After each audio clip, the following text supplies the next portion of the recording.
आज का हमारा अगला सवाल, गलत साबित करो 1,00,000 रुपए पाओ। सवाल क्या है?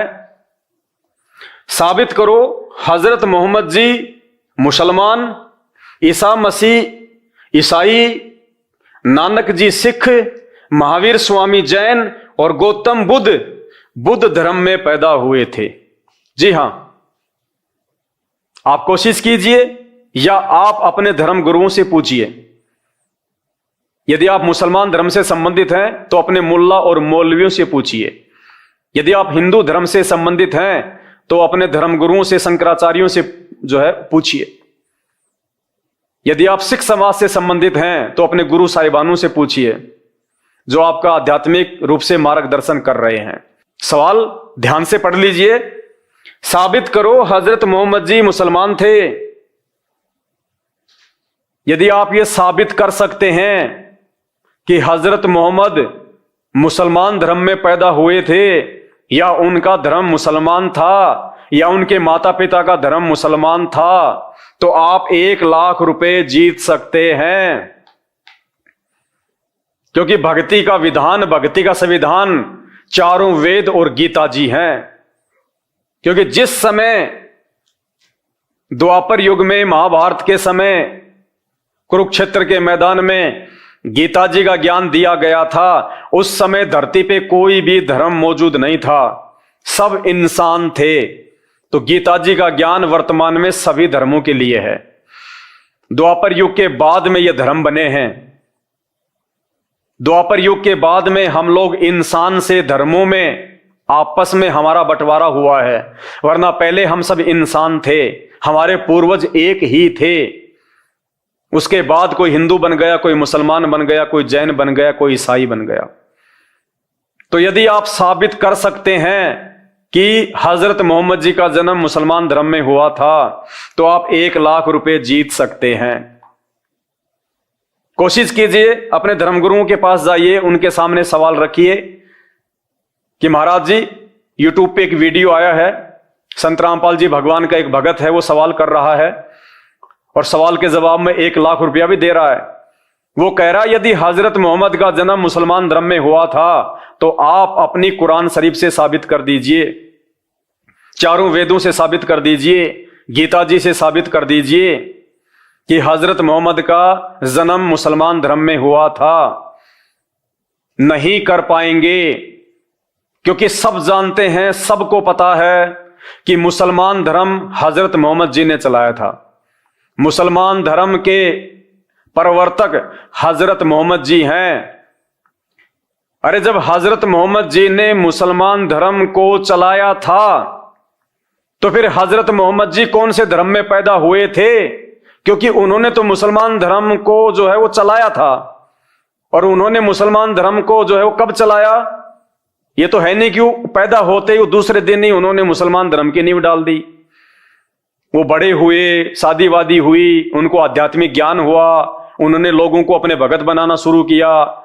तकरीबन 40-50 साल के बाद उन्होंने मुसलमान धर्म को चलाया। तो फिर मोहम्मद जी कौन से धर्म में पैदा हुए थे? क्योंकि उन्होंने तो पैदा होने के 30, 40, 50 साल के बाद में मुसलमान धर्म चलाया। तो हजरत मोहम्मद जी का जन्म कौन से धर्म में हुआ था? उनके माता पिता कौन से धर्म में थे? जिस समय हजरत मोहम्मद का तो जन्म ही नहीं हुआ था, जिन्होंने मुसलमान धर्म चलाया। तो फिर मुसलमान धर्म को चलाने वाले हजरत मोहम्मद जी के माता पिता का क्या धर्म था? कौन से धर्म में थे? उस समय तो मुसलमान धर्म था ही नहीं साबित कर पाओगे और आपके भाग्य में 1,00,000 रुपए प्राप्त करना नहीं है। इस विषय में यदि आप पूर्ण जानकारी चाहते हैं कि आपकी कुरान शरीफ में वास्तव में धर्म के विषय में जो सच्चाई है, वो केवल आपको संत रामपाल जी ही बता सकते हैं वर्तमान में, क्योंकि ये बाखबर हैं, इल्म वाले हैं। सूरत फुरकान 25 आयत नंबर 52 से 58। हे हजरत मोहम्मद, उस बाखबर से जा पूछ उस अल्लाह अकबर की जानकारी। कुरान शरीफ कह रही है हजरत मोहम्मद को कि हजरत मोहम्मद, अगर तुझे उस अल्लाह अकबर की जानकारी चाहिए तो किसी बाखबर से जा पूछ सूरत फुरकान 25 आयत नंबर 52 से 58। वो बाखबर जिसको गीताजी में तत्वदर्शी संत कहा गया है, वो केवल संत रामपाल जी हैं, जो सभी धर्मों के सभी ग्रंथों का आज वर्तमान में यथार्थ ज्ञान दे रहे हैं। उनके अलावा किसी भी धर्म में कोई भी धर्म गुरु उन धर्म ग्रंथों में लिखित सच्चाई आपको नहीं बता सकता, क्योंकि वे बाखबर नहीं हैं, वे तत्वदर्शी संत नहीं हैं। तो कोई भी मुसलमान भाई या मुसलमान धर्म का कोई भी मौलवी या धर्म गुरु अगर ये साबित कर दे कि हजरत मोहम्मद जी का धर्म मुसलमान था, तो 1 लाख रुपए आप जीत सकते हैं। क्योंकि जब हजरत मोहम्मद ने ही इस्लाम धर्म चलाया है तो उनका धर्म तो इस्लाम हो ही नहीं सकता। तो भाइयों, इस गलतफहमी से बाहर निकलो। कोई हिंदू नहीं है, कोई मुसलमान नहीं है, कोई जैनी नहीं है, कोई बौद्ध नहीं है, हम सब इंसान हैं। द्वापर से पहले कोई धर्म नहीं था, हम सबके पूर्वज एक ही हैं। द्वापर युग के बाद में हमारे को इस काल के द्वारा, मुसलमान धर्म में जिसको शैतान कहते हैं, हिंदू धर्म में जिसको काल कहते हैं, जो दुर्गा जी का पति है, ब्रह्मा विष्णु महेश का बाप है, इसने अपने स्वार्थ के लिए हमारे को यहां पे फंसाए रखने के लिए हमारे को सबको आपस में बांट दिया इसने। तो यदि आप वास्तव में सच्चाई जानना चाहते हैं कुरान शरीफ के बारे में, तो आप संत रामपाल जी के यूट्यूब पे जाके सत्संग सुनना शुरू कर दीजिए। और मुसलमान धर्म के जाकिर नाइक के साथ में संत रामपाल जी के 3 घंटे की डिबेट का एक वीडियो आपको यूट्यूब पे मिलेगा। जाकिर नाइक वर्सेज संत रामपाल जी ज्ञान चर्चा सर्च कीजिए, आपकी आंखें खुलने वाली हैं। इन मुल्ला मौलवियों ने आपको कहां अज्ञानता की नींद में सुला रखा है। आपको यदि अपने धर्म ग्रंथ की यथार्थ जानकारी चाहिए, कुरान शरीफ की यथार्थ जानकारी चाहिए कि वो अल्लाह अकबर कौन है, वो अल्लाह कबीर कौन है, वो बड़ा भगवान कौन है, केवल संत रामपाल जी ही आपको बता सकते हैं, क्योंकि ये अंतिम पैगंबर हैं। सभी धर्मों के अंतिम पैगंबर हैं संत रामपाल जी। इस भूल में मत जीना कि हजरत मोहम्मद जी मुसलमान धर्म के अंतिम पैगंबर थे, नहीं। आज वर्तमान में पूरे विश्व का अंतिम पैगंबर संत रामपाल जी भगवान है, जो सभी धर्मों के सभी सदग्रंथों को खोल खोल के बता रहे हैं। इनके अलावा विश्व के किसी भी धर्मगुरु के पास में किसी भी धर्म ग्रंथ की कोई यथार्थ जानकारी नहीं है, ना वो दे सकते हैं, क्योंकि वो अधिकारी ही नहीं है। तो इसी प्रकार जो ईसाई धर्म को मानने वाले हैं, उनसे मेरी प्रार्थना है, आप ये साबित कीजिए कि जो ईसा मसीह थे उनका धर्म ईसाई था, और 1 लाख रुपए जीतिए। यदि आप ये साबित कर देते हैं कि ईसा मसीह जी का धर्म ईसाई था, वो ईसाई धर्म में पैदा हुए थे, तो आप 1 लाख रुपए जीत सकते हैं। लेकिन आप भी साबित नहीं कर पाएंगे, क्योंकि आप सब जानते हैं कि ईसाई धर्म की स्थापना हजरत ईसा जी ने की, यानी ईसा मसीह ने की। तो फिर ईसा मसीह जी का जन्म कौन से धर्म में हुआ था? जब ईसा मसीह ने आगे चल के ईसाई धर्म की नींव डाली, तो फिर ईसा मसीह जी कौन से धर्म में पैदा हुए थे? उनका धर्म क्या था? उनके माता पिता का धर्म क्या था? इसलिए ईसाई भाइयों से भी मेरी प्रार्थना है, इस गलतफहमी से बाहर निकलो। ना ही तो ईसा मसीह कोई पूर्ण परमात्मा है, ना कोई पूर्ण शक्ति है। अरे पूर्ण परमात्मा की अंतिम समय में ऐसे पीड़ादायक मौत नहीं होती कि उनके शरीर में वो कील ठोक दी जाए। कौन भक्ति करेगा भगवान की ऐसी दुर्गति देख के? वो आप और हमारी तरह जीव थे, भगवान विष्णु के लोक से आए हुए थे। जैसे राम और कृष्ण थे, ऐसे ही ईसा मसीह भी भगवान विष्णु के अवतार थे। क्योंकि ये पूरी जो सृष्टि है, जो ये 3 लोक, ये केवल ब्रह्मा विष्णु महेश के माध्यम से ये दुर्गा, और दुर्गा के माध्यम से काल, और काल के माध्यम से वो पूर्ण परमात्मा चला रहा है। पूर्ण परमात्मा जिसकी जानकारी ब्रह्मा विष्णु महेश को भी नहीं है, तो ईसा मसीह को कहां से जानकारी हो जाएगी? तुम ही कहते हो कि वो परमेश्वर के पुत्र थे, वो परमेश्वर के पुत्र थे, तो परमेश्वर तो नहीं हुआ ना, परमेश्वर का वो पुत्र हुआ ना। तो तुम्हारे अनुसार वो परमेश्वर कौन है? काल, जो ब्रह्मा विष्णु महेश का बाप है, और ये उसके पुत्र हैं, ये उसके अंश अवतार हैं। ये हजरत मोहम्मद, ईसा मसीह, ब्रह्मा विष्णु महेश, राम कृष्ण। हजरत मोहम्मद भी भगवान शंकर के लोक से आए थे, भगवान शंकर ने भेजा था उनको, जैसे भगवान विष्णु ने राम और श्री कृष्ण को भेजा था।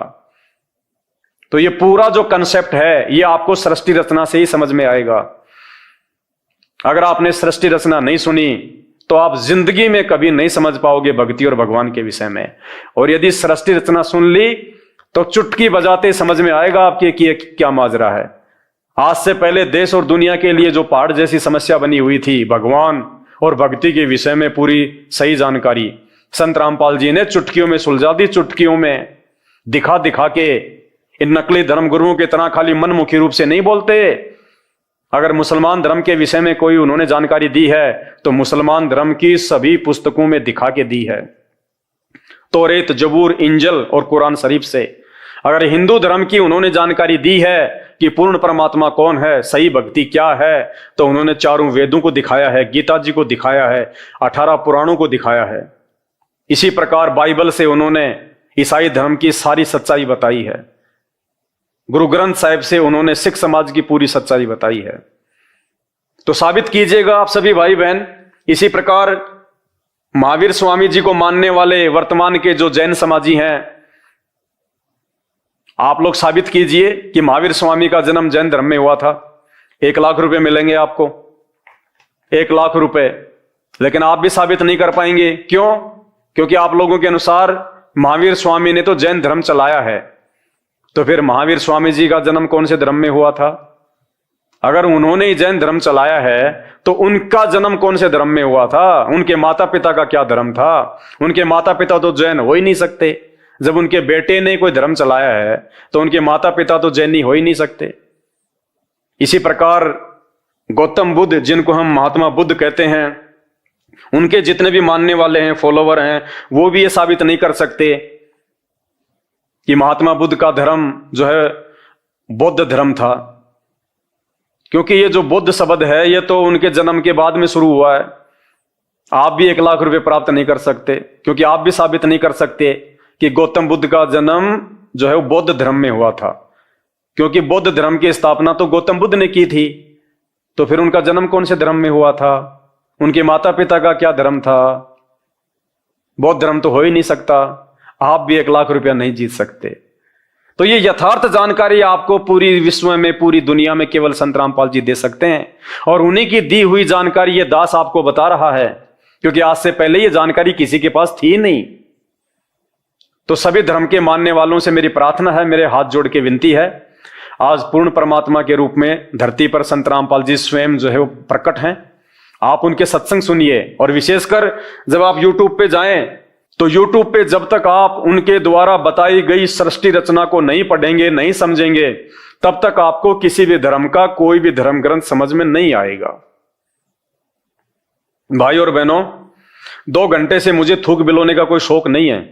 आप भी अपने कीमती समय में से थोड़ा बहुत समय निकाल के ये वीडियो देख रहे हैं, तो ये वीडियो देखने का फायदा उसी समय है जब आप संत रामपाल जी के सत्संग सुनना शुरू करें। क्योंकि आज इस पूरी धरती पर केवल एक ही परम संत है, बाकी कोई संत इस धरती पे नहीं है। और जितने भी संत हैं ये धर्म गुरु हैं, इनको अपने स्वयं के धर्म के विषय में पूरी जानकारी नहीं है। इनको स्वयं के धर्म ग्रंथों के विषय में पूरी जानकारी नहीं है। हिंदू धर्म गुरुओं को गीता जी और वेदों के विषय में पूरी और सच्ची जानकारी नहीं है। मुल्ला और मौलवियों को मुसलमान धर्म के विषय में, कुरान शरीफ के विषय में, तौरेत, जबूर और इंजल के विषय में पूरी जानकारी नहीं है। जितने भी पादरी और पास्टर हैं, इनको बाइबल के विषय में पूरी जानकारी नहीं है। सिखों को गुरु ग्रंथ साहिब के विषय में जानकारी नहीं है। ना ही बौद्ध और जैन समाज को अपने अपने धर्म ग्रंथों की जानकारी है। ये सारी जानकारी संत रामपाल जी ने सभी धर्म के मानने वालों को दी है। आपने उनके सत्संग सुनने पड़ेंगे और सत्संग सुन के आप विचार कीजिए कि आपको मानव जन्म क्यों मिला है। परमेश्वर कहते हैं, मानव जन्म पाए के जो नहीं रटे हरि नाम, और जैसे कुआं जल बिना फिर बनवाया क्या काम। ये 84 लाख योनियों से भिन्न एक मानव शरीर हमारी को केवल और केवल भक्ति के लिए मिलता है। अन्य योनियों में जाके महादुख भोगने से बचने के लिए मिलता है। और यह केवल उसी समय संभव है जब हम एक परमेश्वर की भक्ति करें। और एक परमेश्वर की जानकारी वर्तमान में पूरी पृथ्वी पे यदि किसी धर्मगुरु के पास में है तो केवल परम पूज्य सतगुरु रामपाल जी भगवान के पास में है। और जब तक आप उनके सत्संग नहीं सुनेंगे, आप उनके विचारों से परिचित नहीं होंगे, तब तक ऐसे ही आप अपना ये अनमोल मानव जन्म बर्बाद करते रहेंगे। और आज मानव जन्म में आप कितने सुखी हैं बिना भक्ति और भगवान के। और कल को जब ये शरीर छूटेगा, हम 84 लाख योनियों में जाएंगे, उस समय हमारे साथ में क्या बीतेगी। आज आप एक गधे का जीवन देख लीजिएगा, आज आप एक बैल का जीवन देख लीजिएगा, कितना महादुख भोगता है। सारा दिन खेत में चलता है, गाड़ी में उसको किसान जोतता है। एक गधा सारे दिन ईंट के भट्ठे के ऊपर कितनी मेहनत करता है, सारा दिन ईंटें ढोते रहता है। अन्य पक्षी देख लीजिए, पशु देख लीजिए, एक कुत्ता देख लीजिए, सर में कीड़े पड़ जाएं, पूरे शरीर पे उसके खुजली हो जाए, एक्सीडेंट में उसका पैर कट जाए, कितने दुख भोगते हैं। आप और हमारे ऊपर तो छोटी मोटी कोई भी आपत्ति आती है, हम तो तुरंत अपने किसी रिश्तेदार को बता दें, कहीं से सहायता प्राप्त कर लें, मेडिकल प्राप्त कर लें, हॉस्पिटल में चले जाएं। भूख लग रही है तो खाना खा लें, कहीं भी 56 प्रकार के भोजन बना के खा लें। और कल को जब भक्ति सही नहीं करेंगे, और ये तो विधान है परमात्मा का, ये मोटे मोटे ग्रंथ भगवान ने कोई ऐसे थोड़े ना लिखवाए, मजाक में थोड़े लिखवाए चारों वेद और ये गीता जी, ये पुराण, इनमें भक्ति और भगवान के विषय में जानकारी है। इस मानव शरीर से हमें क्या करना चाहिए उसकी जानकारी है। और यदि हमने वो कार्य नहीं किया, संत रामपाल जी की शरण में आके एकमात्र पूरे विश्व में उस तत्वदर्शी संत की शरण प्राप्त करके यदि हमने एक परमात्मा की भक्ति नहीं की, तो अगला जन्म 84 लाख योनियों का।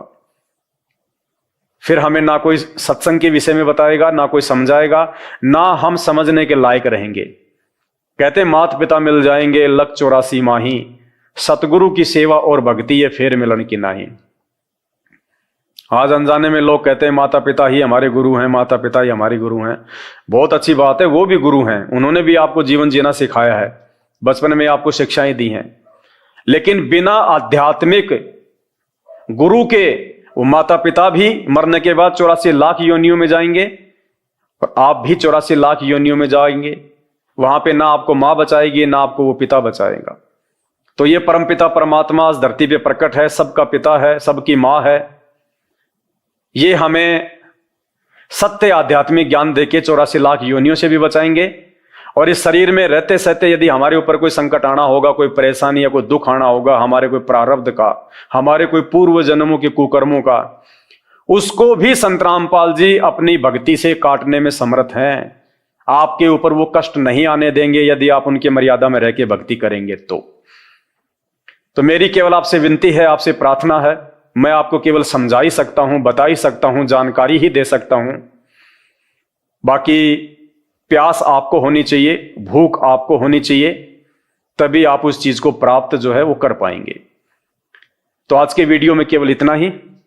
आगे फिर परमपिता परमेश्वर के आशीर्वाद से आप सभी भाई बहनों के मार्गदर्शन के लिए वीडियो आते रहेंगे। अभी तक यदि आपने हमारे Facebook page Pawan Das is live को फॉलो नहीं किया है तो आप जी फॉलो करें, वीडियो को शेयर करें, ताकि यह जानकारी अन्य भगत भाई बहनों तक भी पहुंचे जो अभी उन अज्ञानी और नकली धर्मगुरुओं के चक्कर में अपने मानव जीवन को बर्बाद कर रहे हैं। बंदी छोड़ सतगुरु रामपाल जी भगवान की जय हो।